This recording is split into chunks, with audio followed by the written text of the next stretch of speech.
الحمد لله نحمده ونستعينه ونستغفره ونؤمن به ونتوكل عليه ونعوذ بالله من شرور أنفسنا ومن سيئات أعمالنا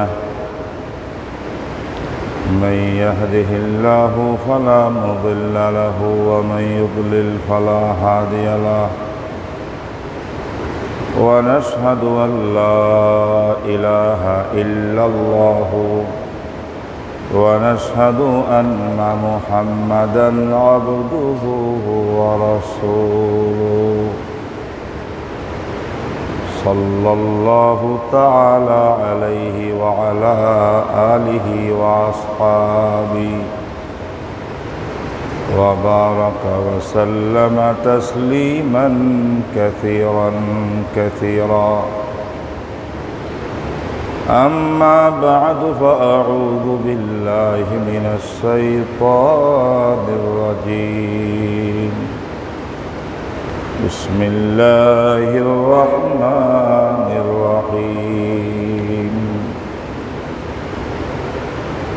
إن عدة الشهور عند الله 12 شهرا في كتاب الله يوم خلق السماوات والأرض منها 4 حرم وقال النبي صلى الله عليه وسلم الكيس من دان نفسه وعمل ما بعده أو كما قال عليه الصلاة والسلام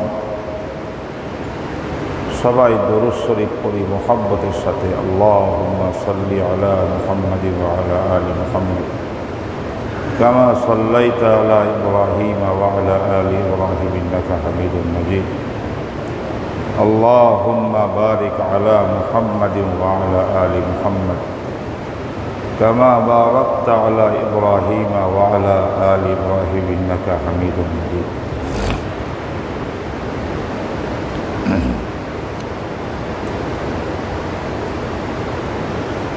সর্বপ্রথম মহান প্রভুর দরবারে অন্তরের অন্তঃস্থল থেকে শুকর জ্ঞাপন করি যে আল্লাহ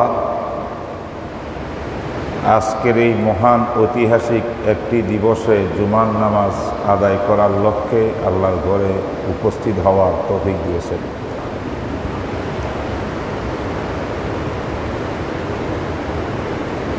আল্লাহ পাকের শান, তিনি সময়কে সৃষ্টি করেছেন। সমস্ত সৃষ্টি জগতের স্রষ্টা হলেন আল্লাহ।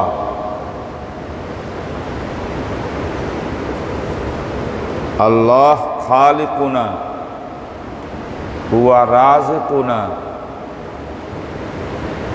আল্লাহকে রিজিক দাতা বিশ্বাস করা,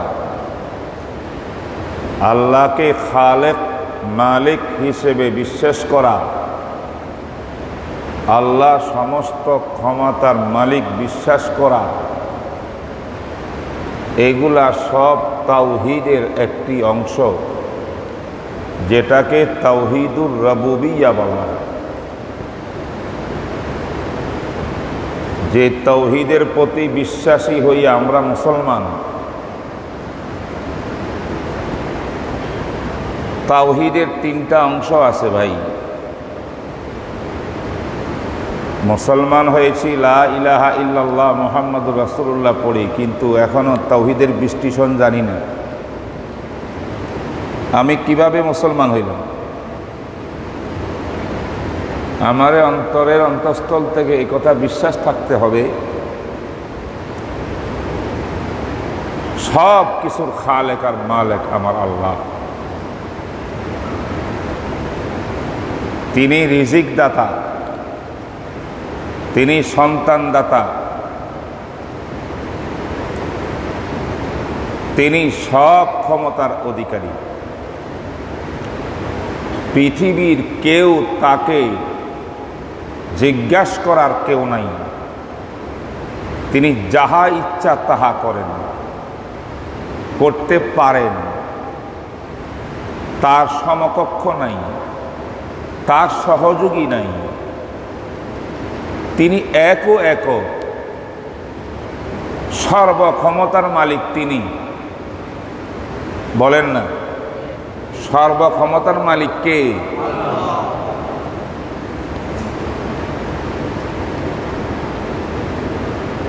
এটার নাম তাওহীদে রুবুবিয়্যাহ, তাওহীদের একটা পার্ট। এইটা আমার বিশ্বাস থাকলে তাওহীদের একটি অংশ আমার কলবে আসছে। এখনো পাক্কা মুসলমান হইতে পারি নাই। এ আমার বন্ধুরা, কত ওয়াজ জীবনে শুনলাম, কত বিষয় বিস্তারিত আলোচনা করলাম, এখন পর্যন্ত আমার ইমানের খবর আমি রাখি না। কি বলিয়া ইমানদার হইলাম? আর একটা পাঠ হলো, বিস্তারিত বলবো না আজকে, এটা বিষয়বস্তু না। আর একটা পাঠ হইল ইয়্যাকা না'বুদু ওয়া ইয়্যাকা নাস্তাঈন। আমার ইবাদত হবে একমাত্র আল্লাহর জন্য। কথা দুইটা পৃথক পৃথক। আমি মাবুদ মানে কাকে?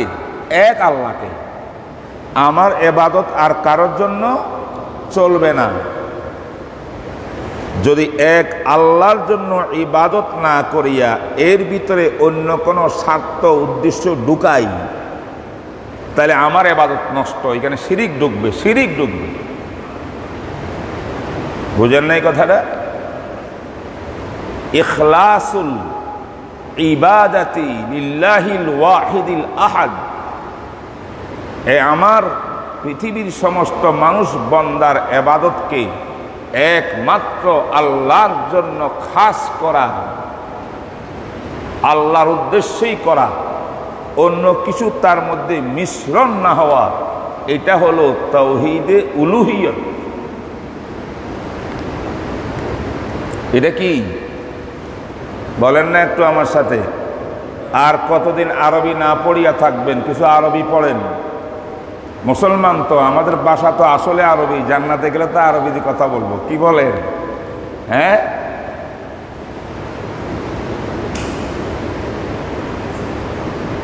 তাওহীদুর রুবুবিয়্যাতি ওয়া তাওহীদুল উলুহিয়্যাতি ওয়া তাওহীদুল আসমাই ওয়াস সিফাত।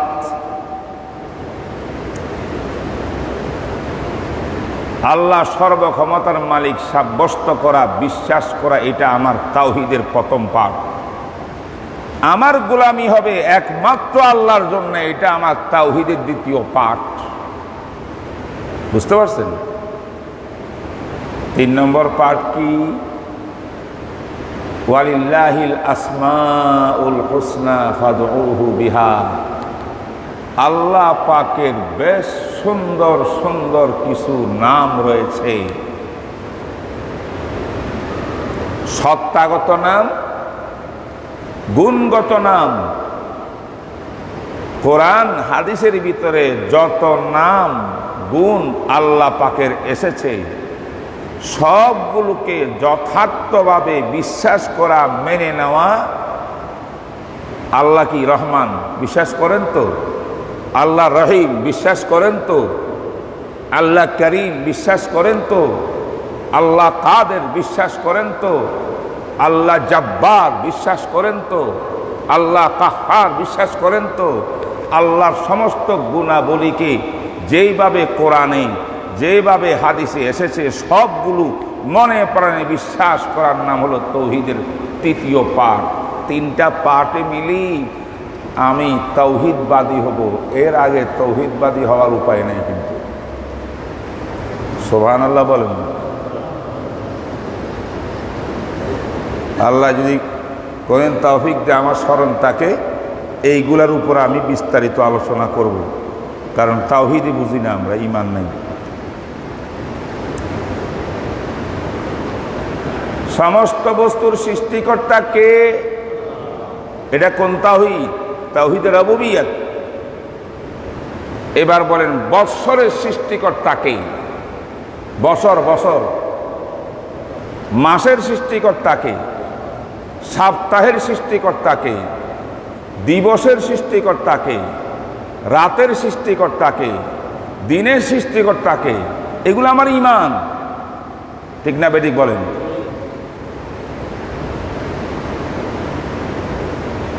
ইন্না ইনদাল্লাহ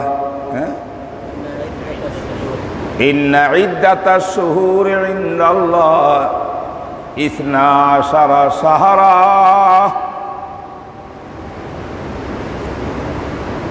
ইন্না ইদ্দাতাশ শুহুর, মাসগুলোর গণনা 12 মাসে 1 বছর। প্রত্যেকটি মাসের গণনা, মাসগুলো সব কিছু আল্লাহর নিকট। কয়টি মাস আল্লাহ সৃষ্টি করছেন? ইসনা আশারা শাহরা, 12 মাস। 12 মাসে 1 বছর মানুষে বানায় নে, আমার আল্লাহ বানাইছে। ফি কিতাবিল্লাহ, কখন বানাইল? ইয়াউমা খালাকাস সামাওয়াতি ওয়াল আরদ, আসমান জমিন যেদিন সৃষ্টি করেছেন, যেই সময় সৃষ্টি করেছেন, তখন থেকে আল্লাহ পাক 12 মাস দিয়ে একটা বছরও বানাইছেন। সুবহানাল্লাহ।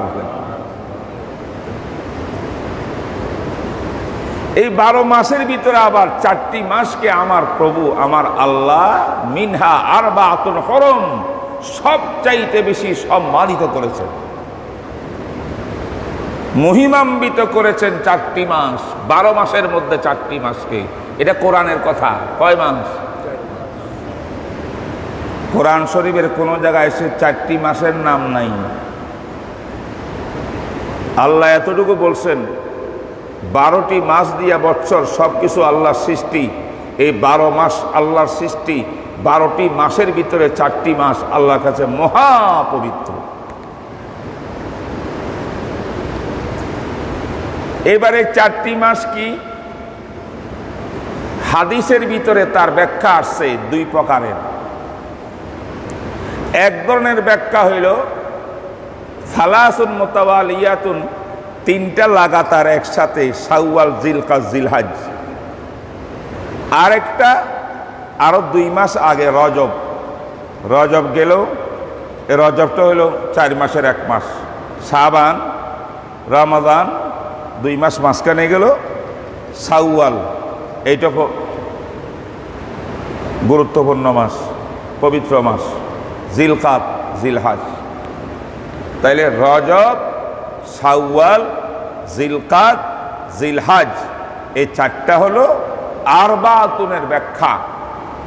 কোন কোন কিতাবের ভিতরে হাদিসের মধ্যে এসেছে, কোরআনে কারীমের এই আয়াতের ব্যাখ্যা স্বরূপ কি এসেছে, সেটা হলো 3টা মুতাওয়ালিয়াতুন একসাথে, জিলকাদ, জিলহজ, মুহররম। আর একটা হলো রজব। বুঝেন নাই কথা? ব্যাখ্যা কয়টা হলো বলুন না, ব্যাখ্যা কয়টা হলো? কোরআনে কারীমের ভিতরে মিনহা আরবাতুন হুরুম, 4টি মাসকে মহা মর্যাদাপূর্ণ মাস আল্লাহ পাক বলে শেষ করে দিয়েছেন। আমার রসুল তার ব্যাখ্যা দিয়েছেন। রসুলের পাক সাল্লাম থেকে ব্যাখ্যা 2 প্রকারের এসেছে, একটা মুহররম সহ, আর একটা মুহররম ছাড়া। আসল কথা হলো মুহররম, এটাও এই 4 মাসের একটি মাস, মহা পবিত্র মাস। এই মাস থেকে আরবি বৎসর স্টার্ট হয়। আরবি বৎসরের শুরু এখান থেকে। আমার আল্লাহ এই মাসগুলোকে বানিয়ে এই 4টি মাসকে মহা সম্মানিত করেছে। আজকে কিন্তু মুহররম মাসের 1 তারিখ। সুবহানাল্লাহ বলেন। কয় তারিখ? দিবসটা কি? আল্লাহু আকবার। দিনের ভিতরে শ্রেষ্ঠ বানাইছেন আল্লাহ পাক শুক্রবারকে, রাতের মধ্যে শ্রেষ্ঠ বানাইছেন আল্লাহ পাক লাইলাতুল কদরকে। কথা বলেন না, ঠিক না বেটি?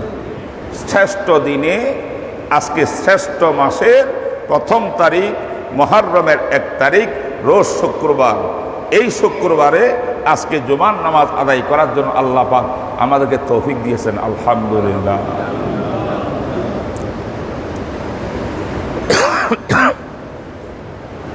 এই মুহররমের 1 তারিখ থেকে আমরা জীবনের একটা অধ্যায় শেষ করে আরেক অধ্যায় ঢুকলাম।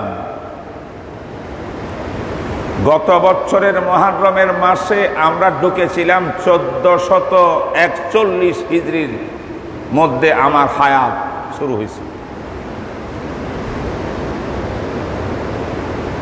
12টি মাস অতিবাহিত হইল গতকাল, জিলহজ মাসের 29 তারিখ শেষ হলো। তার মানে গতকাল দিবস দিয়া 12টি মাস পরিপূর্ণ 1 বছর। গত বছরের আজকের এই তারিখ মুহররমের 1 থেকে গতকাল পর্যন্ত আমার লাইফ থেকে, আমার হায়াত থেকে, জীবন থেকে 12টি মাসের 12টি মূল্যবান পাথর খসে পড়ে সব চুরমার হয়ে গেছে, শেষ। আজকে কদম কদম রেখেছি কোথায়? 1442 হিজরির মধ্যে। আল্লাহ কোরআনে যে মাসের কথা বলছেন, দিবসের কথা বলছেন, এই মাসগুলো কিন্তু ইংরেজি মাস না, জানুয়ারি ফেব্রুয়ারি না, এটা আরবি মাস।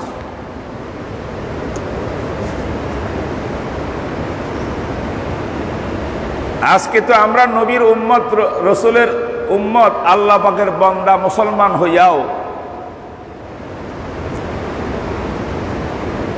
ইসলামিক কৃষ্টি কালচার আজকে আমাদের ভালো লাগে না।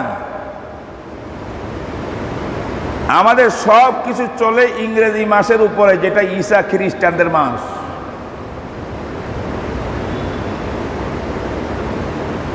ভাষা আন্দোলন করেছি বাংলাদেশের জন্য, বাংলা হবে আমাদের ভাষা। বলেন তো ভাষা আন্দোলন কয় তারিখ হয়েছিল? 21 ফেব্রুয়ারি। বলবেন 21 ফেব্রুয়ারি, বলবেন বাংলা ভাষা। বাংলা ভাষার মধ্যে কি ফেব্রুয়ারি আছে নাকি? কথা বলেন না।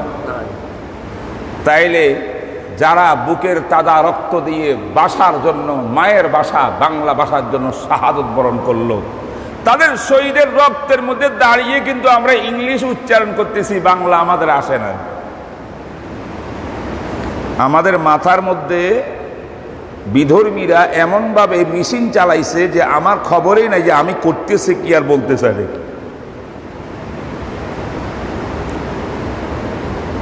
বাংলা ভাষা কেন হবে? মেজরিটি বাঙালি এই দেশে, তাই বাংলা ভাষা হবে মেজরিটির উপরে। কয়জনে উর্দু কথা বলে এই দেশে, কেন উর্দু ভাষা হবে? পাকিস্তানে হোক, বাংলাদেশে ভাষা হবে বাংলা।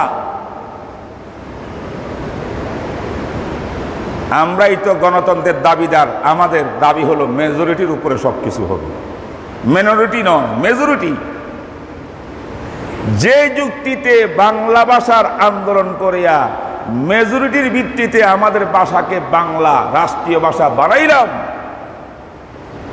সেই যুক্তিতে বাংলাদেশে 90% মুসলমানের দেশে, বাংলাদেশের সংবিধানে ইসলাম রাষ্ট্র ধর্ম থাকা, এটাও মেজরিটির দাবি। এটা মিনরিটি, এটার মধ্যে কোনো আপিল করতে পারে না। মাথা থাকলে, ব্রেন থাকলে কথা বলতে হবে। সমস্ত বুদ্ধিজীবীরা আজকে চুপচাপ, সব খ্রিস্টানের গোলামি করে, ইহুদির গোলামি করে, হিন্দুদের গোলামি করে, মুসলমানের পক্ষে, জাতির পক্ষে, দেশের পক্ষে কথা বলে না। কিসের তারা আমাদের নেতা? বলেন। আরবি মাস, ইসলামী কালচার, বাংলা ভাষা আমার মাতৃ কালচার, দেশের কালচার। বাংলা ভাষা হয়েছে খুব ভালো হয়েছে, প্রত্যেকটি ভাষা আমার আল্লাহ সৃষ্টি করেছে। আমার মাতৃভাষার প্রয়োজন আছে। আমি আমার ভাষায় কোরআন হাদিস শিখিয়ে আমি জাতিকে বুঝাবো।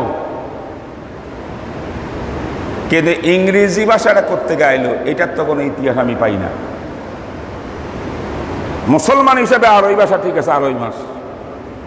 বাঙালি হিসাবে আমাদের বাংলা মাস আছে না নাই? কয়জন লোক আজকে বাংলা মাসের কোন মাস, কোন তারিখ জানে না?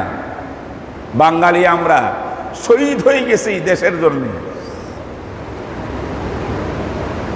এইভাবে আমরা ইসলাম বিরোধী কৃষ্টি কালচারের গোলাম হয়ে আছি আমরা। সেই কারণে প্রেসিডেন্ট এরশাদ সাহেব লোক হিসাবে যেমনই হোক ভালো মন্দ সব জায়গাতেই আছে, একটা কাজ করেছিলেন, রাষ্ট্রধর্ম ইসলাম সংবিধানে যুক্ত করেছিলেন। আমি পরিষ্কার ভাষায় বলতে চাই, সংবিধানে রাষ্ট্রধর্ম ইসলাম যুক্ত হইলে এই দেশে ইসলাম কায়েম হইয়া যায় নাই। ইসলাম কায়েম হওয়ার জন্য আরো বহু কিছু বাকি আছে। সংবিধানে ইসলাম রাষ্ট্রধর্ম লিখে দিলে কিন্তু এই দেশটা মুসলমানের দেশ হয় না। হয় কিন্তু ঠিক আছে, কমপ্লিট 100% ইসলামী দেশ না হোক, মুসলমানের দেশ না হোক, মুসলমানের একটা প্রাণ প্রিয় ধর্ম ইসলাম, এই ইসলামটা আমার দেশের রাষ্ট্রধর্ম। এতটুকু হইলে এটাকে শ্রদ্ধা করা উচিত, সম্মান করা উচিত এবং এটার মূল্যায়ন করা উচিত। এটাকে রাখতে হবে। আরো নতুন কি ইসলামী কালচার ঢুকানো সম্ভব, কি কয় এর মধ্যে আমাদের এই সংবিধানের ভিতরে, তার চেষ্টা করতে হবে। কিন্তু আজকে 90% মুসলমানের দেশে যেটা বারবার আপিল হয়েছিল, সিআর দত্তরা, মিনরিটির সদস্যরা এর বিরুদ্ধে আপিল করেছিল, সে আপিল টিকে নাই। 2016 সালে কোর্ট সে আপিল খারিজ করে দিয়েছে। আওয়ামী লীগ সরকার আসিয়া এই সংবিধানকে নতুন করে সংশোধন করেছে। সেই সংশোধনের ভিতরে সেই যুগের পার্লামেন্টেরিয়ান সে সুরেন্দ্র সেনগুপ্ত, একজন হিন্দু বড় লিডার, তার হাতে এই সংবিধান, তার কমিটিতে সংশোধন হয়েছে। সে হিন্দু, ইসলামের শত্রু হওয়া সত্ত্বেও এই দেশের সব কিছু বিবেচনা করিয়া রাষ্ট্রধর্ম সংবিধানে ইসলাম রেখে দিল, পরিবর্তন করলো না। অনেক কিছু পরিবর্তন করলো, রাষ্ট্রধর্ম ইসলামকে বাকি রইল।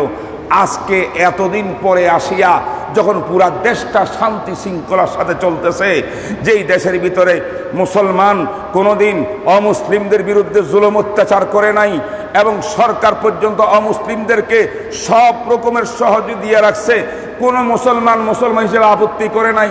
চাকরিজীবী হিসাবে বলেন, ব্যবসায়ী হিসাবে বলেন, ক্ষমতা হিসাবে বলেন, আজকে আপনি সচিবালয়ে যান, অর্ধেকের বেশি হিন্দু, বিভিন্ন জায়গায় যান, হিন্দু আর হিন্দু, সব হিন্দু।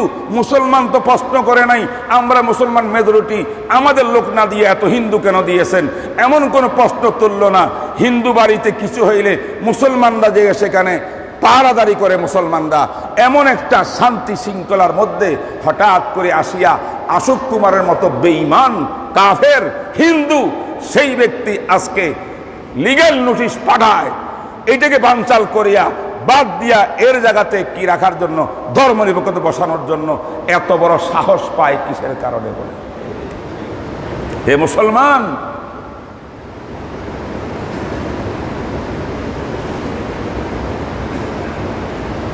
রাষ্ট্রধর্ম ইসলাম,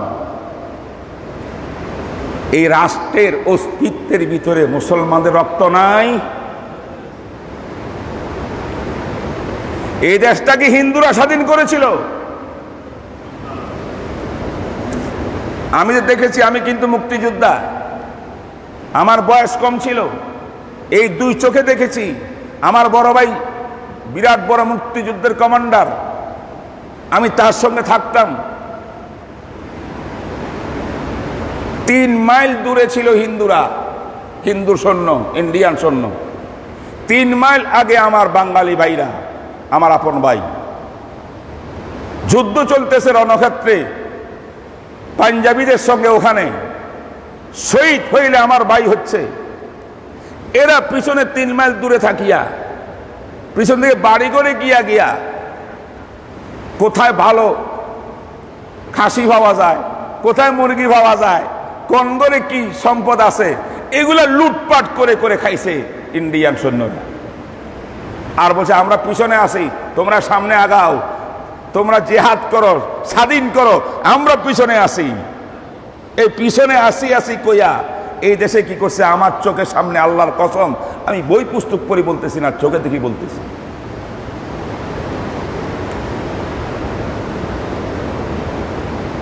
আজকে 71-এর যুদ্ধ হইল, এই জন্য তো হয়েছিল যে বঙ্গবন্ধু শেখ মুজিবুর রহমান বিপুল ভোটে বিজয় হয়েছিল, কিন্তু খানরা, ইয়াহিয়া খান এই বদমাশা ক্ষমা দিতে রাজি হলো না বাঙালি হবার কারণে। মেজরিটির ভিত্তিতে প্রশ্নবিদ্ধ তুলিয়া আজকে 71-এর যুদ্ধ হইয়া দেশ স্বাধীন হয়েছে। মেজরিটির ভিত্তিতে ভাষা আন্দোলন হইয়া আমার ভাইরা শহীদ হয়েছে। তাইলে মেজরিটির ভিত্তিতে রাষ্ট্রধর্ম ইসলাম তাকে তোর মাথা ব্যথা কিসের? তোর মাথা ব্যথা কিসের?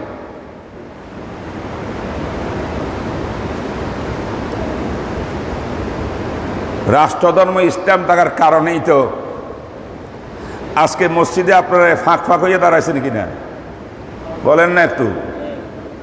3 ফুট ফাঁক ফাঁক বসলেন যে, এই নির্দেশনা সরকারের পক্ষ থেকে আসছে নাই? বলেন সরকারে কেমনে করছে? আমাদেরকে ডাকিয়া ফতোয়া নিয়া সরকার জারি করছে, তাই তো? আমরা ফতোয়া দিলে তো আপনারা মানতেন না। সরকার করলে কেন? যেহেতু রাষ্ট্রধর্ম ইসলাম, তাই ইসলামী ইবাদত বন্দি কেমন করে করতে হবে করোনা ভাইরাস মহামারীর ভিতরে, এটা দিক নির্দেশন দেওয়ার অধিকার দায়িত্ব আছে সরকারের। তাই তো ধর্ম মন্ত্রণালয় আপনাদেরকে এইভাবে বসতে দিয়েছে। এটা কি রাষ্ট্রধর্ম ইসলামের বরকত না? কথা বলেন না কেন? যখন কঠিন লকডাউন চলতেছিল, রেড জোন চলতেছিল, সেই মুহূর্তে মসজিদের ভিতরে জুমার নামাজে 10 জন দিয়া জুমা আদায় হবে, 5 জন দিয়া ওয়াক্তিয়া নামাজ আদায় হবে। সারা দেশ খুব ব্যথিত হয়েছে, আমরাও ব্যথিত হয়েছি, কিন্তু সরকারের কথা আমরা মেনে নিয়েছি। আমরা বিরোধিতা করি নাই, আমরা ফতোয়া দিই নাই, সরকারের এই আইন অবৈধ, ফতোয়া দিই নাই। এই সিদ্ধান্তটা ছিল একক সরকারের, উলামায়ে কেরামের সিদ্ধান্ত এমন ছিল না। আমাদের সিদ্ধান্ত ছিল 5-6 প্রকারের লোক তারা মসজিদে যাবে না, যাওয়া জায়েজ নাই। বাকি যারা সুস্থ তারা গিয়া ডিস্টেন্স বজায় রেখে নামাজ পড়বে। এই ছিল আমাদের সিদ্ধান্ত, যে সিদ্ধান্তটা মার্চের 29 তারিখে ইসলামিক ফাউন্ডেশনে বসি আমার কলমে লিখেছিলাম, এবং 150 মুফতি দেশের বিজ্ঞ উলামায়ে কেরাম ছিলেন। শেখ আব্দুল্লাহ রহমতুল্লাহ আলাই, সে আমাদের ধর্মমন্ত্রীর নেতৃত্বে আমরা করেছিলাম সেটা। কিন্তু প্রজ্ঞাপন জারি হয়েছে কার পক্ষ থেকে? সরকারের পক্ষ থেকে আসে নাই।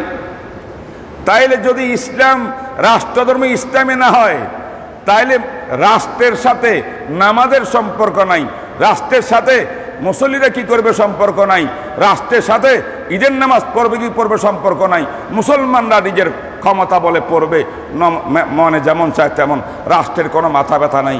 এটা হবে ধর্মনিরপেক্ষতা, এটা হবে রাষ্ট্রধর্মকে বিলুপ্ত করার ফলাফল। কিন্তু রাষ্ট্রধর্ম থাকাতে সরকারের সাথে মুসলমানের উলামায়ে কেরামের কিছু বৈঠক, কিছু সিদ্ধান্ত যাতে কোরআন সুন্নাহ ভিত্তিক হয়, তার কোনো সিদ্ধান্ত কোরআন হাদিসের খেলাফ না হয়, পরিপন্থী না হয়, এমন কিছু সুযোগ তৈরি হয়েছে কি হয় নাই? এটা চান কিনা আপনারা? কারা কারা চান? আল্লাহ তুমি কবুল করো। দেখেন তো, একজন মুসলমানও এখানে চায় না যে রাষ্ট্রধর্ম ইসলাম বাদ দিয়ে কি হোক, সেখানে ধর্মনিরপেক্ষতা শব্দ বসুক। ধর্মনিরপেক্ষতা তো আমাদের সরকারের থিওরিতে আছেই, তাদের সবখানে আছে, কিন্তু একটা পবিত্র শব্দ রাষ্ট্র ধর্ম ইসলাম, এই ইসলাম শব্দটাকে মুছার জন্য কেন আজকে এই পায়তারা চলতেছে মুসলমানের বিরুদ্ধে? এটা আমরা আজকে মন ভরে ঘৃণা করে, অন্তর থেকে ঘৃণা করি।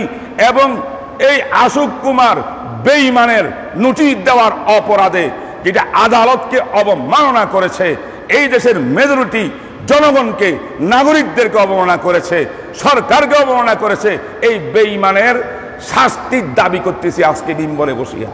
একমত আছেন কিনা আপনারা? আল্লাহ কবুল করুন। মুহতারাম হাজরিন, ইন্না ইদ্দাতাশ শুহুরি ইনদাল্লাহি 12 শাহরা মাস বানাইছেন কে? মুহররম বানাইছেন কে? 12টি মাস আল্লাহ পাক সৃষ্টি করিয়া 4টি মাসকে মহা সম্মানিত করে দেন, তার ভিতরে একটা মুহররম। মুহররম শব্দ এটার অর্থের মধ্যে গুণগত শব্দ, সম্মানিত, সম্মানের শব্দ অর্থ রয়েছে। এই মুহররম মাস আরবি ইসলামী ক্যালেন্ডারের বৎসরের প্রথম মাস। এই মাসের 1 তারিখে আজকে জুমার দিনে বসে আল্লাহর সাথে একটা সন্ধি করতে হবে আমাদের। আজ কি করতে হবে ভাই? আল্লাহর সাথে ওয়াদা করতে হবে, বলেন না? ইসলামের বিধান হলো মাসের শুরু, মাসের শেষ, এই সমস্ত টাইমে তোমাদের শিক্ষণীয় আছে। আল্লাহ 1441 সাল মানে আরবি হিজরি অতিবাহিত করলাম। আল্লাহ যত গুনাহ অপরাধ করেছি, অন্যায় করেছি, আল্লাহ আপনাকে অসন্তুষ্টি করার মতো যত কর্মকাণ্ড করেছি, আল্লাহ আপনার শাহী দরবারে ক্ষমা চাই। আল্লাহ মেহেরবানি করে আমাদের গুনাহ খাতা মাফ করে দেন, আমিন বলেন না? আল্লাহ আজ থেকে 1442 সালের মুহররম মাসের 1ম তারিখ থেকে নতুন বৎসরে পাও রাখলাম। আল্লাহ যতদিন আপনি হায়াতে রাখেন দুনিয়াতে, আল্লাহ আগামী এই নতুন বৎসরটা নববর্ষ, সেখানে আপনাকে খুশি করার মতো যত নেক আমল আছে সেইগুলো করার আল্লাহ আপনি তৌফিক দান করেন। আল্লাহ এই নববর্ষকে বিপদ আপদ থেকে আমাদের মুক্তি করেন। আল্লাহ এই নববর্ষকে আমাদের জীবনের জন্য কল্যাণময় করে দেন। এইগুলো আল্লাহর সাথে আমাদের দোয়া করতে হবে, অঙ্গীকার করতে হবে। আল্লাহর নাফরমানি করব না এই বছরের ভিতরে। ওমর ইবনে খাত্তাব রাদিয়াল্লাহু তাআলা আনহুর কথা আমি কতবার আপনাদেরকে শুনাইছি, মুয়াত্তা মালিকের মধ্যে লেখা আছে। এরকম মিম্বরে দাঁড়াইয়া খলিফাতুল মুসলিমিন ওমর বলতেন, ইয়া আইয়ুহান নাস, ইয়া আইয়ুহান নাস, হাফিজু আনফুসাকুম কাবলা আন তুহাসাবু ওয়াজিনুহা কাবলা আন তুজানু। হে মানুষ, মনে রাখিও, কুল্লু নাফসিন যায়কাতুল মাউত, যে কোনো মুহূর্তে তোমার মৃত্যু অবধারিত। অতএব এই কথা মনে করার কোনো সুযোগ নেই।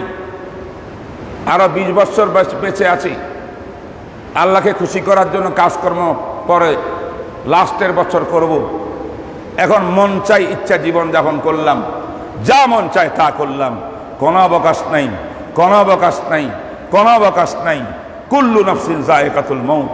অতএব আমার মনে করতে হবে এই 1 সেকেন্ড পরে আমার মৃত্যু আসতে পারে, তাই মৃত্যুর আগে আগে আমার জীবনটাকে আমি ব্যালেন্স ঠিক করে লই, হিসাব করে আমি 1টি বছর বা আমার হায়াত যদি 40 বছর হয়, 50 বছর হয়, আমি বালেগ হওয়ার পর থেকে এই 30-40 বছর পর্যন্ত কি কি কাজ গুনাহের করেছি, কত বড় বড় অন্যায় জীবনে করেছি, আল্লাহ আমাকে এই অন্যায় থেকে আপনি মুক্ত করেন। ইস্তেগফার করি, তওবা করে আল্লাহর কাছে কান্নাকাটি করি, মাপ চাই। আর কতদিন আসি জানি না, আল্লাহ সিরাতে মুস্তাকিমের উপর আমার জীবন চলুক, এটার জন্য আমি সচেষ্ট হই। এইভাবে প্রত্যেক দিন, বিশেষ করে মুহররম মাসের 1 তারিখ, জিলহজের 30 তারিখ, বছরের শেষে, বছরের ফার্স্টে এই চিন্তা করা, এটা আমাদের কর্তব্য যে আমাদের পুরা লাইফটা কিভাবে অতিবাহিত হইল, ভালো কি মন্দ কি হিসাব কষি, হিসাব কষি, হিসাব করে রেডি করে রাখি মৃত্যুবরণ করার জন্য। রাজি আছে কিনা ভাই? আল্লাহ তুমি কবুল করো। সময় হয়ে গেছে অনেক।